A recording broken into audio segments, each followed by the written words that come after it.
Welcome to Common Ground. I am Fernandito Bosa, the host of Common Ground today, intern sitting in for Sheriff Steve Thompson. Today my guest is Luis Alfonso Cruz, Lieutenant Detective for the Boston Police Department. It is an honor to have him today. Welcome, Luis, to the show. Fernandito, thank you. Thank you for having me. Wanted to start off with talking a little bit about the work that you're doing today. Tell us a little bit about the work that you're doing today. Well, currently I'm a district detective commander. What that is, basically, I oversee a detective unit in a district. I'm assigned to West Roxbury and Rosendale, Area E5. We do general investigations. We do anything from robberies, burglaries, and we assist other units. We work with other units. We work also with the district attorney, and we collaborate with the community service office. So we do a variety of things, but our general function is investigations. Investigations. When you talk about community and investigations, do you play also a role working with the community policing, like sort of the ones that kind of are in the neighborhoods and at the crime watches too, on that level? Or yes, on that level, we try to be proactive. I go to community meetings, try to tell people how to target harden their house. In terms of, and we, in collaboration with the community service office, things of, don't leave stuff in your vehicles. A lot of people, unfortunately, they'll leave, a purse, a laptop. How to target harden and be aware of the surroundings. And also, like if they see something, say something. If you see something that's unusual in your community, call the police. Things like that, we try to be proactive in that aspect and work with the community. Yeah. One of the things that interests me was when I got myself active in community, crime watches and things of that nature, which I founded myself one, was actually the education from the Boston Police Department was those things that really helped a lot because, like you said, there were a lot of folks doing those things, leaving things in cars and vandalisms, and how to really be proactive and sort of how to look out for each other, how to call 911, how to report things, because there were times when people would complain that, how come these things were happening in the neighborhood and how come, certain people were moving in and doing certain crimes and certain things, but they weren't calling in. And so they needed to know what was the process, how does it work? And so that really, the crime watches really, when it came in, they were very educational for the community because it really educated them to understand the process of how the Boston Police works with community, and how city and state officials and fire departments work with the community based on reports and reporting, really, because a lot of people had, they just have sort of a funny vibes about reporting and talking. They looked at it on a negative side. They didn't want to be the ones calling in and feeling that they were giving the names out and things of that nature. But eventually they learned that it was a given, positive, and we got results. We cleaned up the neighborhoods. It's interesting you say that. A lot of times people say, "Oh, I didn't want to bother you," and they feel that we're here to serve the community. That's what we're here for. In terms of, I understand if it's something, we have also other ways of people being anonymous. We have a tip line. There's ways, I understand that, we understand that in certain communities, I'm not trying to generalize or anything, that, there is a level of fear. Mm-hmm. But we can work around that. There's a tip line. There's ways for people to be anonymous. The most important thing is that people provide us with information. And that way there we can act on it because it's a partnership. There was a saying, an old commander from England, the police are the people and the people are the police. So we need the community to trust us and work with us. And our goal is obviously to give them the service that they deserve. Right. And it's always so challenging for you guys because, you're everywhere. And like you said, you have these lines where not only you can call 111, but are you still using the party lines or is that no longer? Some districts you'll have to call on, depends on where you live, and ask them. But you can still dial 911. You can call directly to the station and speak to the duty supervisor. Every shift has a duty supervisor who's in charge of the station. And you can call directly to the station. As long as you call us, doesn't matter how you do it, just call us, and so we can give you the service that you deserve. Well, we'll come back to this, conversation back and forth, but let me go back a little bit about what were you doing before you got into with the Boston Police Department? It's a lot. You were mentioning earlier that you went to school and everything, but tell us a little bit about the story. Well, I grew up in Mission Hill. My family's originally from Eggleston. I was living here, not too far from here, on Dalrymple Street. I was going to Northeastern. I had 1 year to go, and I couldn't afford to pay my tuition, so I had to drop out of school. In Northeastern, William Rodriguez, I don't know you know him, he's a good mentor of mine. Yes. He always encouraged me, him and Ray Ramirez, who's a police officer also, cousin of mine. He was taking the police exam. He kept encouraging me to take the police exam. I took the police exam, and I became a police officer because I couldn't afford to finish college. You know, and almost 30 years later, here I am, still with the Boston Police Department. That's awesome. You see that? And I finished off my degree at Northeastern, and after that I went to our law school part-time at night. So you're an attorney too? Yes. Practicing? I don't practice because I had to pick, I did a little bit a while, but I mean, this is my passion, being a police officer. And I think it's just been very rewarding for me. The department has afforded me great opportunities. And I'm comfortable and happy. I actually like to do what I do. Yeah. You know? How do you see policing or in your field today comparing to like when you started? You know, because obviously the years and the seasons and the environment changes constantly. Do you see a big difference in how things changed, or is it kind of still kind of in the same ways? Very challenging. It's very, in the last 3 years, law enforcement has changed. Before it went through cycles, it took a couple of decades for things to change and paradigm shifts. I've seen a shift within the last 3 years. Some of it is very disheartening. It is encouraging that we still have a lot of support. If you look at from the community, from the people, there are a few bad apples, and those, you know, we need to get rid of them or address those issues. But I think it's very challenging right now, but if we, you know, I think we're ahead of the curve in terms of Boston, in terms of other parts of the country, and that goes a long way with Commissioner Evans and community policing.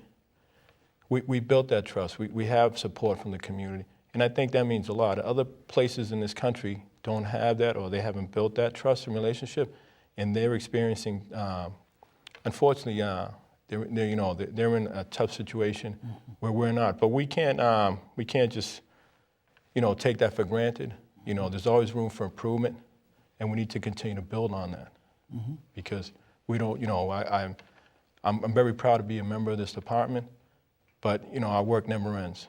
But I do see it's very challenging for young police officers, and I think the next few years we need to really come together as a nation, you know, and law enforcement has to play a key role in that. We're working with the community.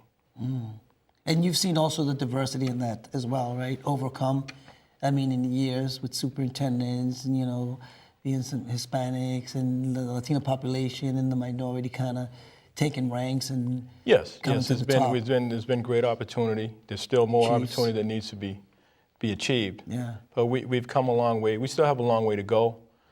But I think you know, from the mayor down, the commissioner, the chief, we have made progress. We still have ways to go, and it's challenging too. There's all kinds of things you deal with civil service. I mean, the intent from the mayor, the commissioner, and the chief is there.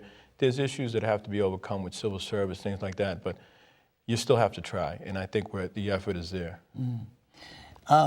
I was at the opening ceremony, and I got a tour of the new B2 station that came in, which was just, it was just in the long running making. It was due, you know.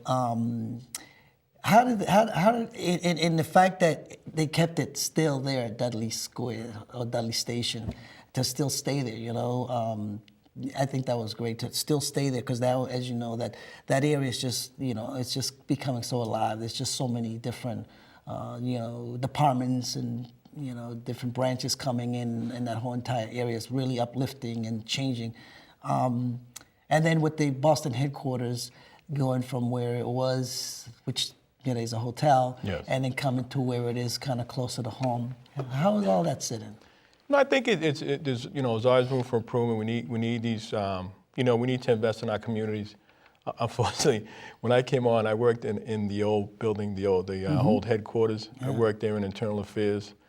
I worked in the old B2. That's where I met you. We need to, provide the officers with the best facilities possible, and also invest in the community. So I think it benefits. It's a mutual benefit, not only for the police officers to have a place to work that it's state of the art or it's modern, and also for a community to have a police department, and a station that they deserve. And the headquarters, it's a little bit outdated right now, but it's modern, and the parking is, obviously an issue, but there's a lot of good people who work there. There's a lot of departments there that serve the community and work together. So it's a plus for everyone. Yeah, actually, when we had created our community crime watch in our neighborhood, it was really a pleasure and an honor to get a tour of the headquarters, and it was very impressive. It's very impressive on the outside. It's an attractive building. It's kind of mirror-like. Get like some of those, like sort of brother sister look at like the old Hancock building or something, because the mirrors on the outside. But the technology was impressive. The technology that it has, and the forensics and things of that nature to teach and to educate the community on that was just. It was really overwhelming. No, and then to see that you could see the work that goes. I mean, there's a firearm, there's a ballistics units in there, nationally accredited. There's a latent prints, the crime lab there. They're all national accredited. They're cutting edge, and they play a key role. Sometimes they don't get the credit they deserve, because we'll process a scene, but we send them this evidence. The fingerprints is key. A DNA, all kinds of things that are behind the scenes that are done that are involved in a case. That sometimes, they don't get the credit that they deserve, but they play a key role in us having a successful case. So it's a team effort. Yeah. So you kind of mentioned a little bit earlier, and when I was trying to, ask you, sort of like what were you doing today and what kind of brought you into this line of work. But you mentioned Eggleston Square, Eggleston Station, which is kind of where we are today in the area, where today's studios is. And take us back a little bit about, back in those days when you were growing up in this neighborhood. And was that sort of a calling for you, or a thought in the back of your head when you did sign up, even though you were going through it, that you wanted to make a difference? Well, and unfortunately, I think, the department should take a big credit. And when I lived here, there was my street, I lived on Dalrymple Street. We had a lot of drug activity. And there was a significant amount of crime. There were people there, great people lived there, who got involved in, a crime watch and stuff like that. And I got involved when I was going to Northeastern. I met some good police officers, and I finally when I got on the job, I started working out here in it was District 5, it covered Eggleston Square. So I got to get back to the community and get involved with the community, and I think if you know the community, it helps. I knew what the issues were. I knew where the people were selling drugs. I knew where the crime was, and I knew the good people who lived out here who didn't deserve to live in that, have that in their environment. Hardworking people, homeowners, things like that. So I had a little bit of ownership in that, and from there I've had a successful career. But I think that's it's like, it sounds corny, but when I wanted to help people. Yeah. I come from a background. My family was very involved in social services and things like that, especially my father. So I think if you can make a difference, you get an opportunity, you should take advantage of it. Yeah. Try. And we've seen the change. Obviously, back in the days when we're talking about those days, that's when we had the orange line up on bridges and the noise that disturbed everyone, and the squeaky wheels and all that good stuff. And then, eventually when that kind of shifted, and then we had we were talking about the community policing and the crime watches, but also then the Main Streets program started coming in and started shaping the businesses and helping small businesses. It started to give it a new shape, and I started seeing the relationship much more of a common ground, as we can say, where the police, the businesses, and the community were working as partners, were working together. And I think that's made a big difference, significant difference, not only in Eggleston Square, but throughout the city. And I worked with a lot of great guys and girls, male and female officers who, they were good mentors, they're good, hardworking cops. I was kind of clueless in terms of, I grew up in Eggleston Square, but I remember working one day with a couple of veteran officers, and they told me to stay down at the end of the street. They were going to check out some drug activity, and there was a couple of kids up the street, and we were talking on radios, and they were walking towards me, and they said, "Grab the kid that sold the drugs," and I'm like, which one sold the drugs? I didn't, I was new. I didn't know like hand transactions, things like that.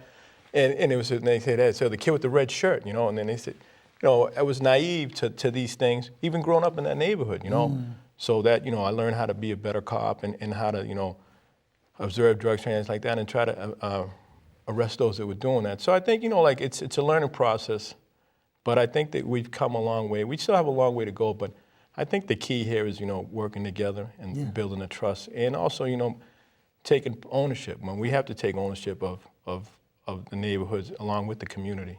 Yeah, and I'm glad you say that too, because I remember when I moved into this neighborhood myself, back in the days, I move in and,